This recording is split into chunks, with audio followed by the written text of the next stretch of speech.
Pour François Hollande, cette visite est devenue indispensable, car le chef de l'État, élu d'une terre d'éleveurs, sait qu'il y a urgence. Alors devant les producteurs de limousines, il écoute, il échange et il fait passer des messages. Et les jeunes veulent s'installer, c'est ça aussi. Mais on peut pas. Le paradoxe, c'est qu'on a beaucoup de jeunes qui veulent s'installer. L'ancien président de la Corrèze insiste sur la solidarité à l'égard de ses agriculteurs. Pour autant, il n'arrive pas à convaincre. Langue de bois, oui et non, parce que je pense qu'il y en a qui sont sincères. Et lui, il est sincère, François Hollande? J'arrive pas, je sais pas.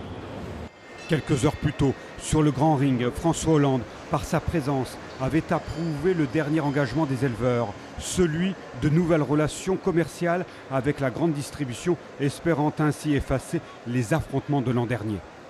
On est sur le même contexte, mais on n'est pas sur la même ambiance. C'est-à-dire, et c'est pour ça Pourquoi que l'ambiance est différente?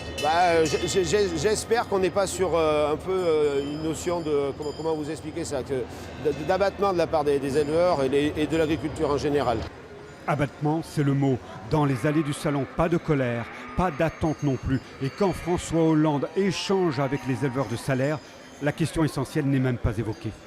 Ah, les prix.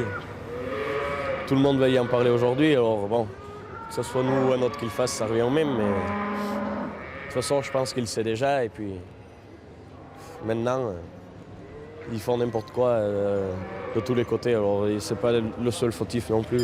Plus tard, en quittant ses chers éleveurs, le chef de l'État aura peut-être entendu cet au revoir. À l'année prochaine.